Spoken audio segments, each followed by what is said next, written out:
ऊपर सिर पर कनक छत्र, भीतर काले के काले, शर्माते नहीं ये समाज में जाति पूछने वाले। आज हम लोग जो बात करेंगे समाज की एक कुरीति के बारे में, बुराई के बारे में, जिसे हम लोग कहते हैं जाति प्रथा। हमारा समाज जो है हमें जाति के आधार पर बांटता है, हमारे भाईचारा को तोड़ता है, हमें आपस में ही लड़ाता है और उसी जाति के आधार पर हमारे कामों को बांटता है। मैं रोहित कुमार एक बार स्वागत करता हूं आपके अपने YouTube channel direction of success में। तो आज क्लास 10th के हिंदी अध्याय 1 श्रम विभाजन और जाति प्रथा को विस्तार से जानेंगे। श्रम विभाजन और जाति प्रथा जो लिखा गया है भीमराव अंबेडकर के द्वारा लिखा गया है। हिंदी में अध्याय से ज्यादा महत्वपूर्ण लेखक का परिचय होता है। तो सबसे पहले हम जानेंगे कि भीमराव अंबेडकर कौन थे, उनका जन्म कब हुआ, कहाँ हुआ और उनका जो योगदान है ये श्रम विभाजन जाति प्रथा उसमें किस प्रकार का है। भीमराव अंबेडकर जिन्हें बाबा साहब के नाम से जाना जाता है, जिन्हें संविधान का पिता या जनक भी कहा जाता है, उनके बारे में हम बात करेंगे। बाबा साहब का जन्म जो हुआ था 14 अप्रैल 1891 ईस्वी में महू जिले जो मध्य प्रदेश में स्थित है उसमें इनका जन्म हुआ था। ये दलित परिवार के थे, मतलब निचले कास्ट के थे। इनके बचपन का नाम जो है भीमा, जो इनके माँ के नाम पर पड़ा था। उसके बाद कहा जाता है कि इनका जो पूरा नाम है भीमराव रामजी अंबेडकर। अगर आपसे पूछा जाएगा कि जो भीमराव अंबेडकर हैं उनका पूरा नाम क्या था, तो याद रखना है भीमराव रामजी अंबेडकर। आपसे ये पूछा जाएगा कि उनके बचपन का नाम क्या था, तो बचपन का नाम क्या था भीमा। आपसे ये पूछा जाएगा कि उनका जन्म कब हुआ था, तो 14 अप्रैल 1891। कहाँ हुआ था, तो मध्य प्रदेश के महू जिला में। अगर ये आपसे पूछा जाता है कि वे किस परिवार के थे, तो याद रखिएगा वे दलित परिवार के थे। किस परिवार के थे, तो दलित परिवार के थे। भीमराव के माता जी का नाम जो था वो भीमाबाई था। क्या था, माता का जो नाम था वो भीमाबाई और पिता का नाम रामजी मालोजी सकपाल। क्या था, रामजी मालोजी सकपाल। ये 14 भाई बहन थे। कितने, 14 भाई बहन थे। और इसमें ये जो है अपने घर के सबसे छोटे संतान थे, मतलब 14वें संतान थे।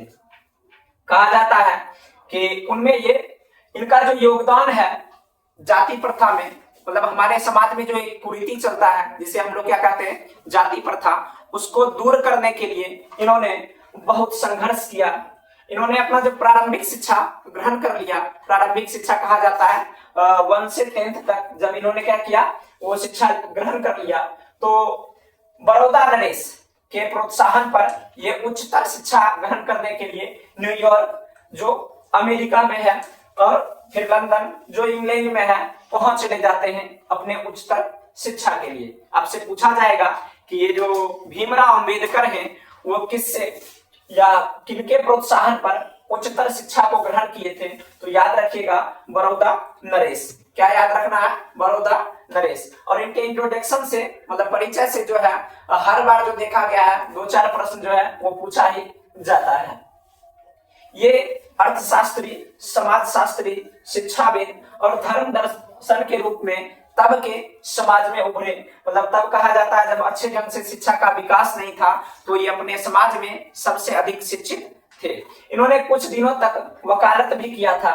उसके बाद कहा जाता है कि वे समाज में अछूतों, स्त्रियों और मजदूरों को मानवीय अधिकार व सम्मान दिलाने का अथक प्रयास और संघर्ष किया। हमारे समाज में तब जो है छुआछूत व्यवस्था उच्च स्तर पर थी।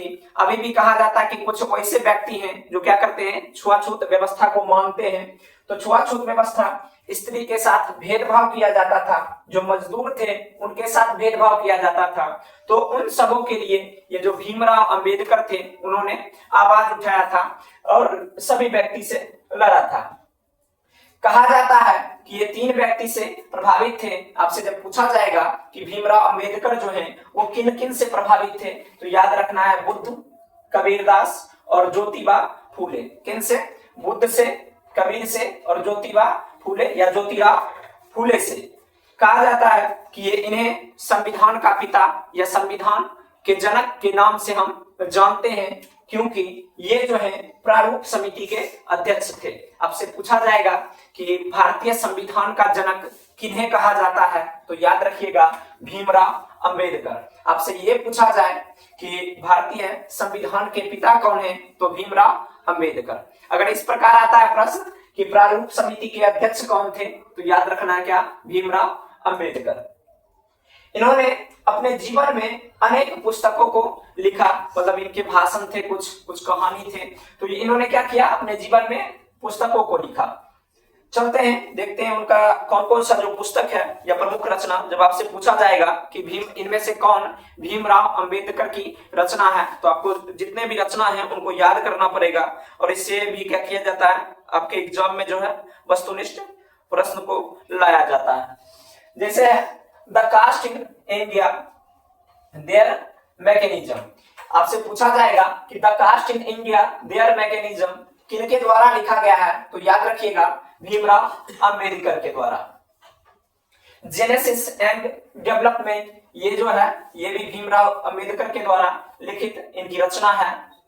द अनटचेबल्स, ये भी जो है भीमराव अंबेडकर के द्वारा लिखा गया है।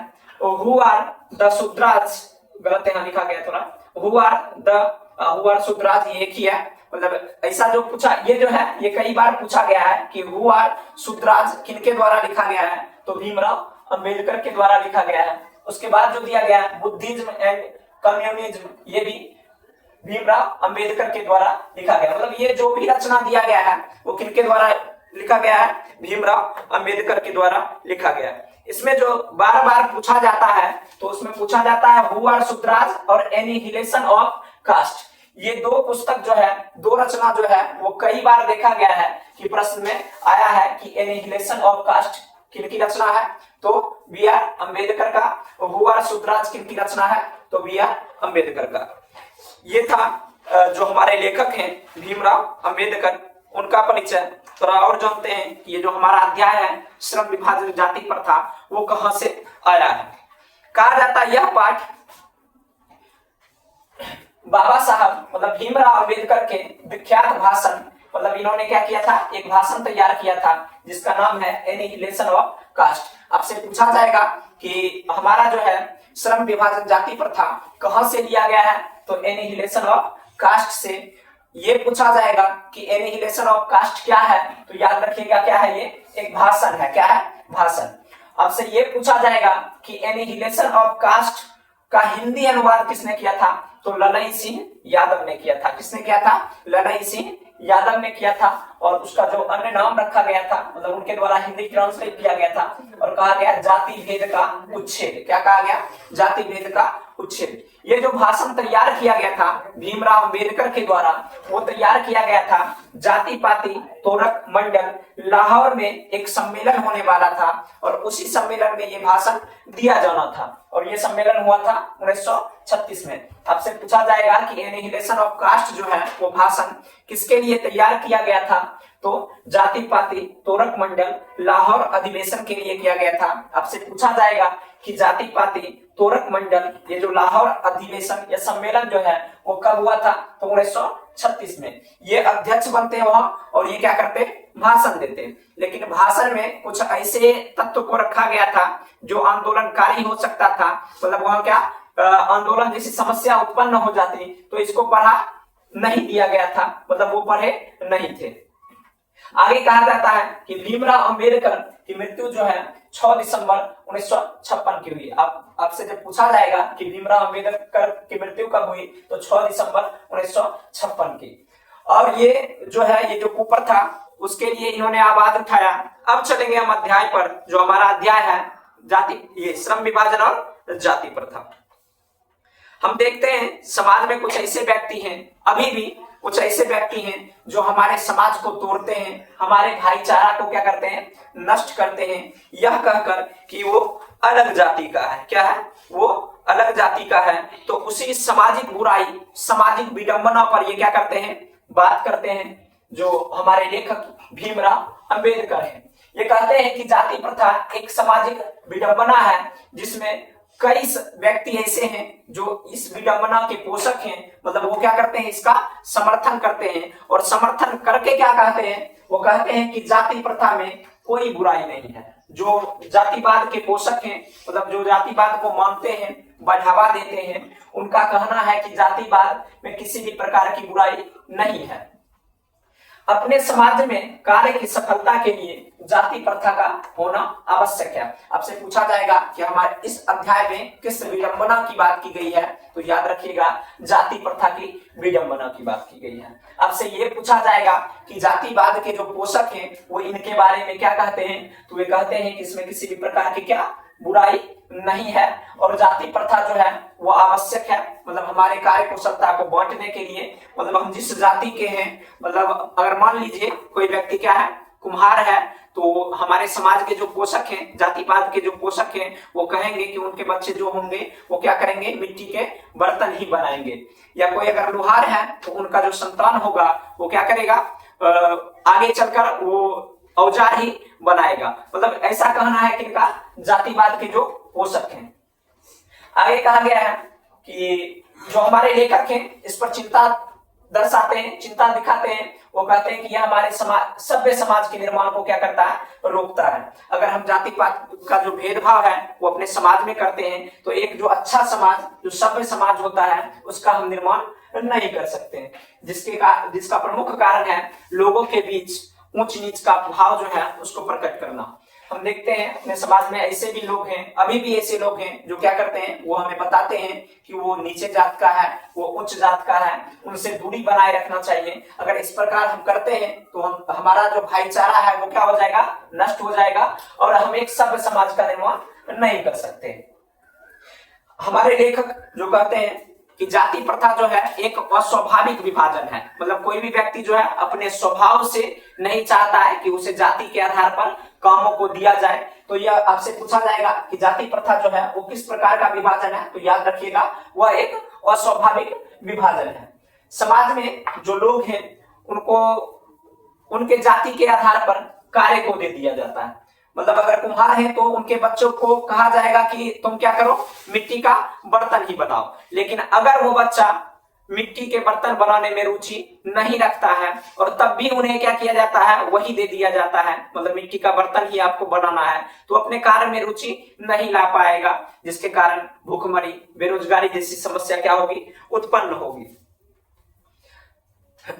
तो हमें समाज में क्या, जो लोगों को जाति के आधार पर श्रम को नहीं बांटना चाहिए, ये चिंता दर्शाते हैं हमारे भीमराव अंबेडकर जो लेखक हैं, वो दर्शाते हैं। वो कहते हैं कि अगर अच्छे समाज का निर्माण करना है तो हमें सबसे पहले ये जो सामाजिक बुराई है, मतलब जातिवाद का जो भेदभाव चल रहा है हमारे समाज में, उसको दूर करना चाहिए। तभी जो हमारे देश की प्रमुख समस्या गरीबी, बेरोजगारी, इन सबों का निवारण होगा। आगे कहा गया है कि हम अगर चाहते हैं कि एक आदर्श समाज की स्थापना करें, अगर चाहते हैं कि एक आदर्श समाज की स्थापना करें तो लोगों को उनके रुचि के आधार पर, इच्छा के आधार पर उन्हें श्रम दे। श्रम मतलब होता है क्या? कि रोजगार दे।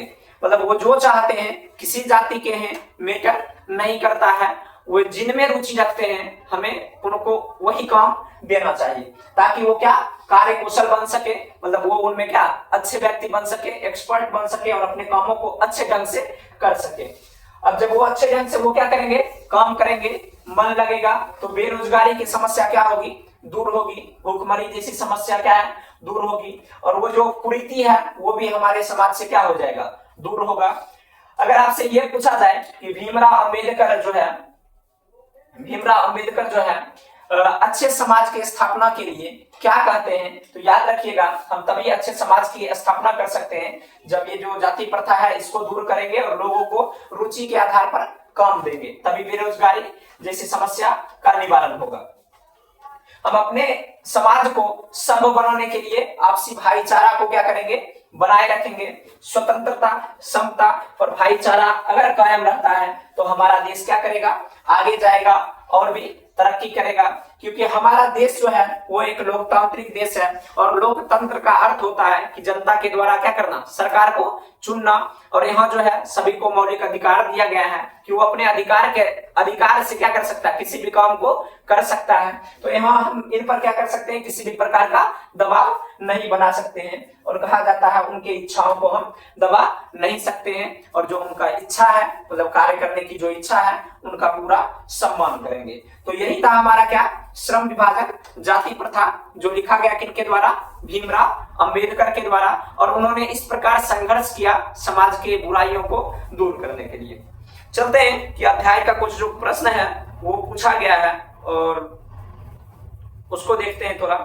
कहा गया लेखक जो है अपने पाठ में लेखक किस विडंबना की बात करते हैं और विडंबना का स्वरूप क्या है। अभी बताया गया है कि इस पाठ में जो है ये जातिवाद जैसे विडंबना की बात की गई है। जो लोग क्या करते हैं, श्रम के मतलब जाति के आधार पर लोगों को उनका रोजगार देते हैं, मतलब पेशा तय करते हैं। तो इसमें इसी विडंबना की बात की गई है। विडंबना का स्वरूप क्या है, तो आप बताइएगा कि विडंबना जो है वो हमारे समाज में समस्या, अनेक प्रकार की समस्या उत्पन्न कर रही है। जैसे बेरोजगारी हो गया, भूखमरी हो गया, ये सब समस्या जो है ये जातिवाद के कारण उत्पन्न हो रही है। आगे है जातिवाद के पोषक, उनके पक्ष में, उनके मतलब क्या, जातिवाद के पक्ष में क्या कहते हैं, तो वह कहते हैं कि एक आधुनिक सभ्य समाज की स्थापना के लिए श्रम विभाजन आवश्यक है, जो कि गलत है। एक सभ्य समाज की स्थापना के लिए जो है हम श्रम विभाजन ये जातिवाद के आधार पर नहीं कर सकते हैं। और कहते हैं कि और जाति के आधार पर श्रम विभाजन करना कोई बुराई नहीं है। आपसे जब पूछा जाएगा कि जातिवाद के पोषक जातिवाद के पक्ष में क्या कहते हैं, वो कहते हैं कि श्रम विभाजन जो है वो जाति के आधार पर ही होना चाहिए और ये किसी भी प्रकार की बुराई की बात नहीं है। जब हम इस प्रकार की क्रिया करते हैं तो हम एक सभ्य समाज का निर्माण कर सकते हैं। आगे दिया गया है कि जातिवाद के पक्ष में दिए गए तर्कों पर लेखक की प्रमुख आपत्ति क्या है। जब वो जातिवाद के जो पोषक हैं वो कहते हैं कि नहीं, हम जो है समाज को जाति के आधार पर ही बांटेंगे, लोगों को जो रोजगार है उनके जाति के आधार पर देंगे, तब जो हमारे लेखक भीमराव अंबेडकर है क्या क्या आपत्ति जताते हैं। वो कहते हैं कि समाज में जो बेरोजगारी, भूखमरी ये समस्या उत्पन्न हो रही है उसका मुख्य कारण है जातिवाद। हमें जातिवाद के आधार पर क्या करना चाहिए, लोगों को श्रम या रोजगार नहीं देना चाहिए। अगर हम जाति के आधार पर देते हैं तो हो सकता है कि आगे वाला जो व्यक्ति है उन्हें उन कामों में रुचि ना हो और उन कामों को अच्छे ढंग से ना कर सके, जिनके कारण वो भूखमरी के शिकार बनेंगे। आगे चलकर हमारा देश भी क्या करेगा, विकास नहीं कर पाएगा। आगे दिया गया है कि जाति भारतीय समाज में श्रम विभाजन का स्वाभाविक रूप क्यों नहीं कही जा सकती है। जाति प्रथा जो है, जाति ये भारतीय समाज में श्रम विभाजन का स्वाभाविक रूप क्यों नहीं कही जा सकती है। अभी आपको बताया गया है कि यह क्या है, वह स्वाभाविक विभाजन है। मतलब हम ना चाहते भी हैं फिर भी हमारे वर्ग, हमारे आसपास जो भी उच्च वर्ग के व्यक्ति हैं वो हमें अपने जाति के आधार पर रोजगार को तय कर देते हैं। तो ये इसलिए हम कह सकते हैं कि ये क्या है, स्वाभाविक विभाजन नहीं है, क्योंकि ये हमारे स्वभाव से हमें बांटते नहीं है, ये हमें हमारे जाति के आधार पर क्या कर देते हैं, बांट देते हैं। आगे दिया गया है कि जाति प्रथा भारत में बेरोजगारी का एक प्रमुख और प्रत्यक्ष कारण है। तो जाति प्रथा जो है भारत में बेरोजगारी का प्रमुख कारण और प्रत्यक्ष कारण होने का कारण यह है कि जो हमें काम दिया जाता है जाति के आधार पर, जिनमें हमें रुचि नहीं रहता है, और रुचि जब नहीं होगा तो हम काम को अच्छे ढंग से नहीं करेंगे और कार्य कुशल जो व्यक्ति हम नहीं बन पाएंगे। जब कार्य कुशल व्यक्ति हम नहीं होंगे तो हमें कहीं काम नहीं मिल पाएगा, जिससे बेरोजगारी जैसी समस्या क्या होगी, उत्पन्न होगी। इसलिए हम कह सकते हैं कि भारत में बेरोजगारी का एक प्रमुख कारण जो है वो जाति प्रथा है। आगे दिया गया है कि लेखक आज के उद्योगों में गरीबी और उत्पीड़न से भी समस्या किसे और क्यों मानते हैं। मतलब आज जो है हमारे समाज में गरीबी, उत्पीड़न से भी बड़ा जो समस्या माना जाता है वो माना जाता है जाति के आधार पर मिले पेशे को। किसे माना जाता है? जाति के आधार पर मिले पेशे को। जातिवाद के जो पोषक हैं वो हमें हमारे जाति के आधार पर काम तो दे देते हैं, लेकिन हम उनमें रुचि नहीं रख पाते हैं, क्योंकि हमारा जो इच्छा होता है वो अन्य कामों को करने का, वो हमारे इच्छा को क्या कर देते हैं? दबा देते हैं, जिससे हम कार्यकुशल व्यक्ति नहीं बन पाते हैं। और यही कारण है, इसलिए हम कह सकते हैं कि जो जातिवाद है वो गरीबी और उत्पीड़न से भी बड़ी समस्या है। आगे दिया गया है कि लेखक ने पाठ में किन प्रमुख पहलुओं से जाति प्रथा को एक हानिकारक प्रथा बताया।